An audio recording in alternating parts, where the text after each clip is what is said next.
Since all four grandparents are here at one time, we decided they could share some of their favorite memories of the Christmas season. So, you have a couple memories growing up that's really special to you about Christmas. Can you tell me a little bit about them? It evolves around my brother Danny and his wife Estelle. Now, they're much older than you, right? Yes, I'm not sure what the years, but anyway, back then, him and Estelle they would always go out of their way to bring presents up to Sherry and I every Christmas. Sherry's your sister? She's my youngest sister, and as of right now, she's my last remaining sister. I've lost two other sisters that have passed away. So, Um, your parents didn't have much money? no, never. My father worked hard all the time. Plus, he grew a garden. He sold stuff out of the garden, uh, and there's still just not much money to be had. So, if it wasn't for Dan Style bringing stuff up when they could, it was a very poor Christmas. And you mentioned to me that you had to wait till they got there? Yeah, because that was a rule that my mother and father had that nobody was opening nothing until they showed up. I mean, sometimes once in a blue moon they would show up in the morning so we could do it sooner. But a lot of times it was like late in the afternoon, so we're waiting and waiting and waiting and couldn't open nothing until they finally got there. So that's kind of the downfall of things, but it still turned out really good. So, but they made Christmas very special. That's great. Yeah. So you were telling me about a memory you had when you were a young man. About when I first met Donna. That's Nana. Yeah, and I met her when I was 18. I was still in high school, and she went to a different school. No, actually, she wasn't in school at that time. But I was 18, she was 19, and that first Christmas, she bought me more stuff than I've ever had in my life. She totally spoiled me that year. That's so cool. So, and we've been trying to spoil each other ever since. So, That's great. yeah, she's been a special woman.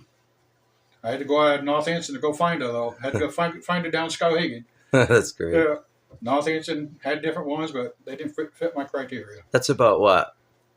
40-minute drive or Roughly, 30? yeah, about a half hour if Yeah. you're driving. But a lot of times, because back then I didn't have a car, and I hitchhiked That's funny. all the way down to Skowhegan, whether it was snowing, raining, whatever.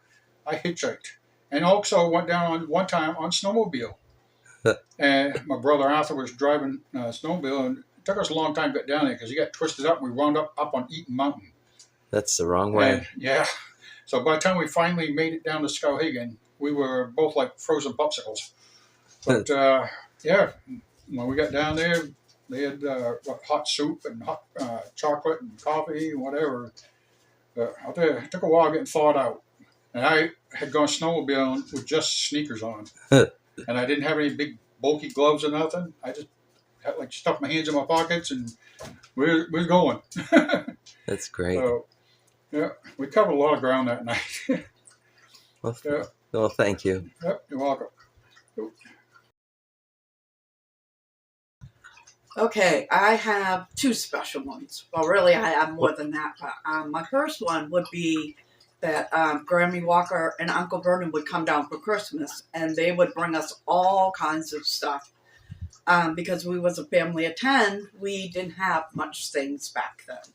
So Grammy always made it really special for us every Christmas.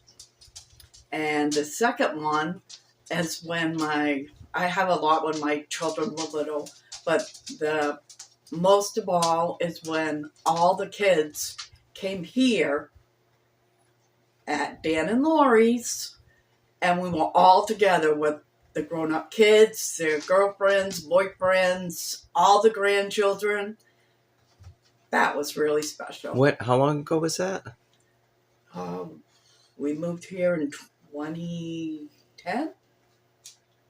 Yeah, it's So- rare. It's rare to have all four of the kids together at one time. And all the grandkids. Right, the grandkids too. That was awesome. That is cool. Now can I cry? Thank you. Thank you. So I remember we were thinking about Christmas memories. I remember as a little girl, maybe 5 or 6 years old, I was raised Catholic, and we lived with my meme, which means grame, which is French for grandmother. And Christmas Eve, this is what we would do. My mother would take us 4 kids, my sister and my 2 brothers, to midnight mass, which lasted an hour. So around 1 o'clock, we'd all get home. And my meme had stayed home and made touche pies, which is a famous meat and potato pie with spices. And we'd get in the door and we'd all have touche. And it'd be like 1:30, 2 o'clock. And then us kids would go to bed. And while we were sleeping, then Santa would come. And that was a Catholic tradition. And then Daryl and I had a very special thing in the Army days when our oldest boy, Chris, was born. Chris was due Christmas Eve, but he came December 20th. And he was it. He was our birthday present. We had no money because Daryl, my husband, was in the Army and the money wasn't good. And tell them about the 3 wise men that came to visit us, Daryl. There were 3 guys from my company. 2 of them were Russian descent and 1 was Polish descent. Well, they came to our house bearing gifts, whatever they could afford. None of us made over $200 a month. So they came and they visited, and it was good. So when they left, we took out Christopher's When I Was Little book. It was a book about being a young child or a baby. It was a baby And book. we wrote, today was the day before Christmas. And 3 wise men came to visit us at our house. 2 Russians 2 and Russian- a Polak. 2 Russians and a Polak. And Chris has, to this day, that baby book with that story. Amazing. And then a third story. Oh, I'm sorry.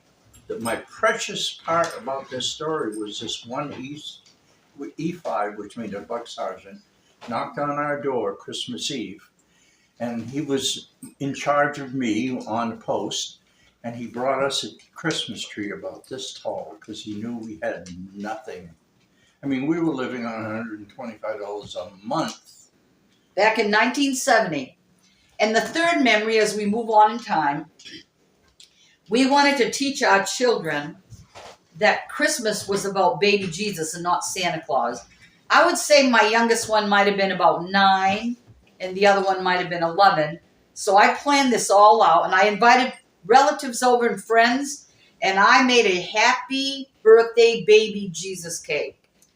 And that really, really made me feel really good because we were really devout Catholics back then, and it really impressed my sons. They learned something about Christmas. That was just so heartwarming. And then as we move on, it was Christmas Eve. We're on the 2nd floor and where Meme and Pepe lived.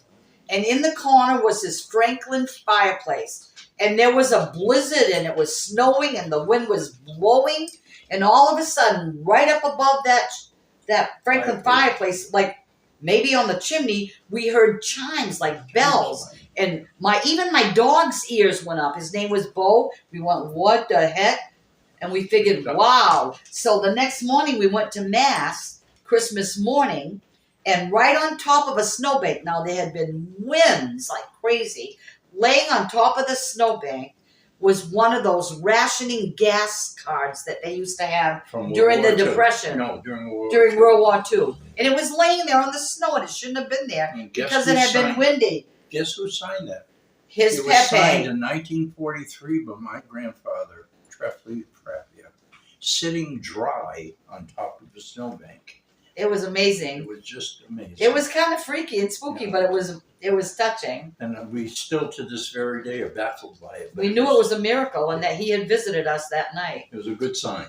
Very good sign. So those are pretty much the most beautiful Christmas stories we can come up with right now. Okay. Thank you. You're Thank welcome. you. Thank you, Nana and Papa and Grammy and Grampy. We love you so much.